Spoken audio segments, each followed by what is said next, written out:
Sound check, 1, 2. This is the 217 Recovery Podcast with Corey Winfield. He knows as soon as he gives it to her, he's gonna give her his heart to her too. And we'll have kids and get married. That's too far. Holy shit.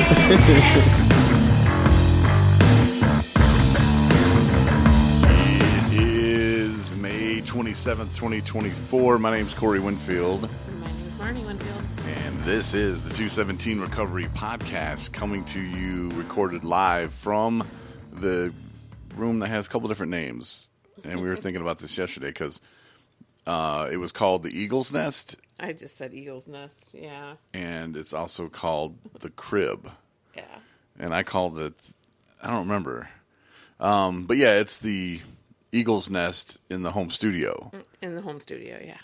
And this is kind of where we're going to broadcast from for a minute, I think. Or at least you will.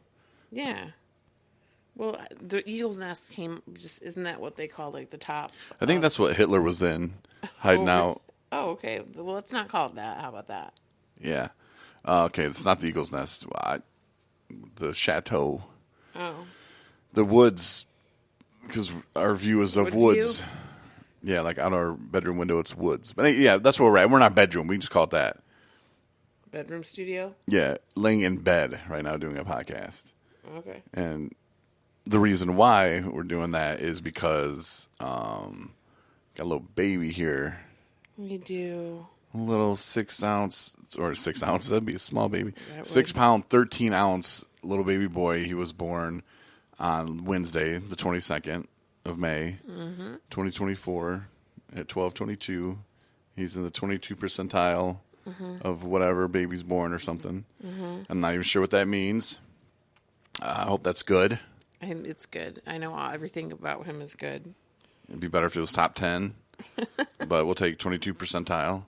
So, yeah, I think his angel number is going to be 22. You think so? Yeah, and should I talk about the angel number real quick? You can, yeah. Get it over with? Sure, go for it. All right, so Monday, I was listening to the radio station, The Ticket, out of Dallas, my favorite radio station, and Gordon, Craig, and George and were on, and they were talking about numbers, and Gordon said something about he knows good at numbers. So Craig just threw out there, oh yeah, Gordon, then tell me how many days till Christmas.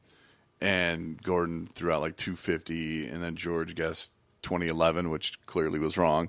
And so the producer jumps on. He's like, hey, actually, that number is 219. And I was like, what? And it was just weird that I heard that on Monday, because Tuesday you were scheduled to go in and induce you in labor. Yeah, we had an appointment for Tuesday morning, which was the 21st. Yeah. At 7:30 we were supposed to go in. And then we got called and said, just come later. Maybe we can get you in today. Yeah. To have that baby of yours. And we ended up going in at like 10:45, I think, is when we actually got into the room. And then it was the waiting game. And it carried over until 12:22 the next day. Yes, it did. Which would make it 217 days until Christmas. Yeah. Which is the birth of Christ. So I just thought that was pretty special. And like it was just so weird to hear that and how it even registered, you know. And they say when you see or hear the number 217, because that is clearly my angel number, your angels are telling you that they're looking out for you, you know. So I think that was a very, very good sign, even though it took a little longer and didn't go as expected. Right. He's beautiful. He's healthy. He loves to cry. He loves to cry. He's just like his daddy. He loves whining. He has something to say. Huh? He has something to say. Not sure exactly what sometimes, but he wants everybody to listen. Yeah, he does. And it's not even like anger or pain. It's just loudness. And it's actually pretty adorable, but you know, it's just, sometimes it's just like, there's no need for that. But he's a baby, so. Yeah, he gets a little choked up sometimes, you know, just like his dad. Yeah. So I think that's a good thing. And yeah, the funny story that I know Mitchell and Justin, the 217 staff, are going to love and enjoy, because I told them it will not happen to me. And technically, it did not happen to me. And they're laughing right now. They're listening. They're going, "Yeah, we know. We told you, Corey. We told you." Because I say he will not pee all over me. Oh, he will. I say he will not pee all over me. I am too good for that. I'm too quick on the draw, and I know he's a baby and he's a boy, so you gotta watch it. Well, I think it was his first change, and this was before the clipping. And so he just kind of was wet. And I was like, oh, okay, cool. I was protected by that. Mm-hmm. Well, the other night, I'm sleeping and having all kinds of great dreams about life and what could be. And I awoke into, and I'm like, oh, okay, what's going on? And I noticed that you're changing them. Yeah. In the bed right next to me. Yeah. It's great.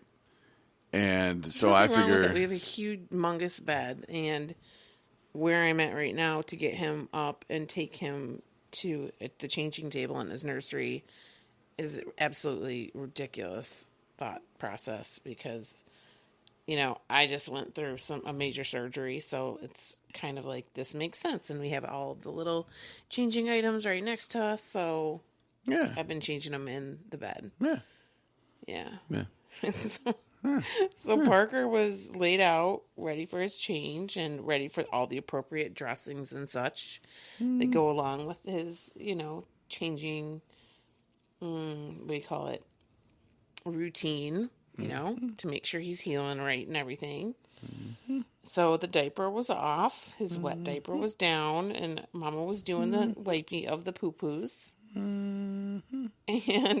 And it is an instinct that the nurses told us that when he's exposed, that if he does have to urinate at all, that's the time it's gonna happen. Learned that years ago. ago. If there's anything left in his little tiny bladder, he's gonna get rid of it. I was like 12 or 13. Maybe I was 10, 11, whatever. My little brother had to change his diaper, so I learned that then. Yeah. Yeah. And so he peed all up into the air, like the perfect rainbow of pee. I'm glad you see it that way. It was just hilarious. It was real funny. No, it was. Yeah, it was. It was. It was funny. So funny. I was laughing. And it's just baby. I mean, it's baby pee, right? Yeah, just pissed. And he's like, that's why the reason I angry. don't swim in pools. Yeah, go ahead. Yeah, he's mad. So he's kind of moving a little bit. So it was this rainbow of pee that just it missed your head, just missed your head. Oh, let me tell the story of how it went in my world. Okay. Not this magical rainbow pee. Which, I mean, maybe for you, because you're a woman, you don't get to just, spray it around, just pee on a tree, you just, maybe it's something different for you. I don't know. You mean there's a target, you mean? Yeah, you can aim it and hit stuff. I mean, maybe you could do that too, but no, just to have that control to just pee wherever, it's great. No. It's a beautiful thing. Love being a guy. But, no, so I wake up out of this beautiful slumber dream of life, of what could be, and I hear him crying. Wah, wah, wah. I'm like, oh, okay, so you're changing him, so I'm going to help out. So half asleep, I kind of roll over to him, and I just start patting his head to try to calm him down a little bit, because he hates his diaper change, which probably because his penis was just cut on. But here nor there, I am caressing him, and I feel his blanket wet up by his head, and I was like, wait, what? First there's slobber wet, and then this is a different type of wet. And I'm like, wait, why is there water? Why is it wet by his head? And as I start to turn to you to ask, why is there water by his head? I feel like somebody hit me in the side of my head, right here. And because he's pointing to above his ear. Yeah, boom, right there, just, and I immediately realized what it was, but because I have short hair, it just bounced off. It was the weirdest thing. It didn't soak into nothing. It just bounced off, which is another miracle from the Lord. Yeah, it was pow. It was, and I was like, what? And then I realized it pissed in my head. So I was like, honey, he just pissed in my head. And I look over, man, he's free balling. He's out for the world. There ain't nothing to try to catch, nothing to cover, nothing. It's just I'm surprised. I think if I would have kept sleeping, you would have just picked him up and let him pee on me. Probably. You're like, oh, you're going to sleep through this? You probably did it already. Yeah. I just don't know about it. Maybe. So I'm checking pillows. I'm like, well, I didn't see any on the pillow. I flip it over anyway because I'm too lazy to change the pillowcase. But I didn't see any on there, and I didn't see anything else. I don't know. It was really weird. Like how my head just repelled his water. Or his pee. There you go. His water. Exactly. It was an experience. Yeah. Yeah, but every day is an experience. Every minute is an experience. Yeah, he likes to eat. He likes to poop. He does not like his diaper changed. He is awake every once in a great while just to chill out, but not very often. And he's crying and eating and pooping and showers. What are those? Yeah, I don't know. A couple days ago, maybe. Yeah. Like, that's the weird part of it because we didn't have everything put together. You know, like the rocker seats, the little crib thing, because we didn't want to put it together too early because we'd have to fight the cats. Yeah, and we were having things painted, and there's lots of reasons. Yeah, so it was just like, we'll put it together once we get him home, and I did. And, we meaning him. Yeah. So it took a little longer than it probably needed to. But that's all right. Things are structurally sound, I think, with that. And I've been kind of doing that, and you've been, taking care of him. But man, the days have been flying by. You thought it was Tuesday today. Yesterday, I didn't know what day it was really until like later. And I'm like, oh, it's Sunday today? And you're like, yeah. And I was like, oh. You were like, I thought it was Saturday all day. Yeah, it's so weird. The sleep, like if you're a new parent or have been a parent, you know what I'm talking about. Like, you just kind of get it in when you can. And it's so cute to see you and him fall asleep together. But they say you're not supposed to sleep with the baby in the bed, which I get. Like, you're probably not going to roll over on him, honey.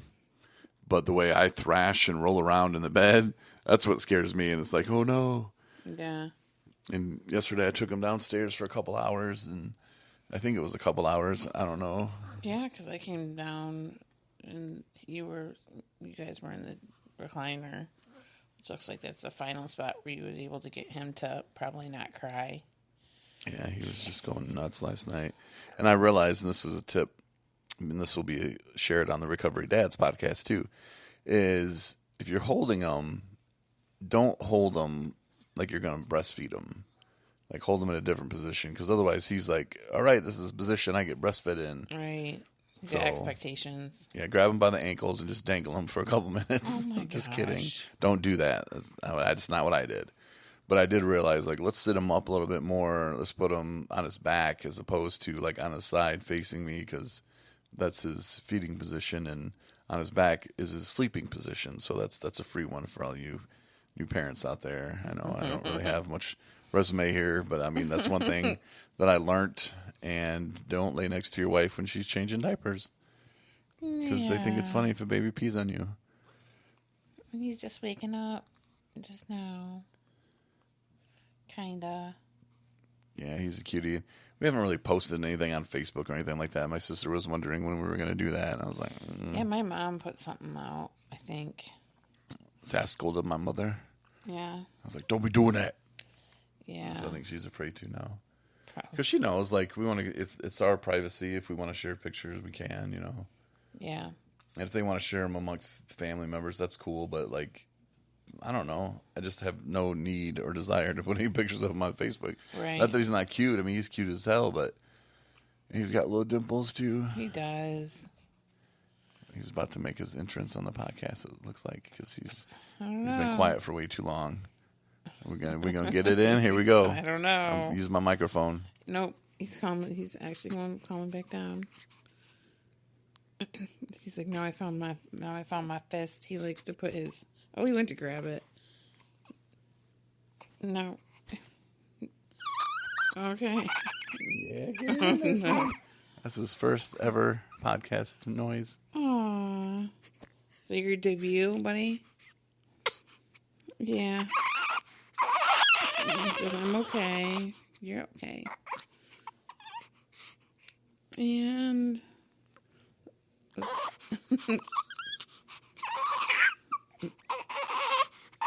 okay, let's not encourage him. I thought he had more to say. He probably does, but I can probably pick him up and put him in a position where he's not going to be doing All that. right, yeah, okay. So Anyway, all right, Marney's off the podcast at this point, so I think I'll wrap it up. But we did want to do a check-in and just tell everybody that we are just kind of chilling in the bedroom studio at this point, and life's good. And our little baby boy, Parker Jonathan Winfield, was born, and he's healthy. And this is what recovery can do for you. You can find the person that you're supposed to marry. You can have children. You can own a home. You can be a productive member of society. It doesn't happen overnight, and not everything's been easy. That's for sure. There's struggles, and I give Marney 100% credit for not giving up on wanting a child.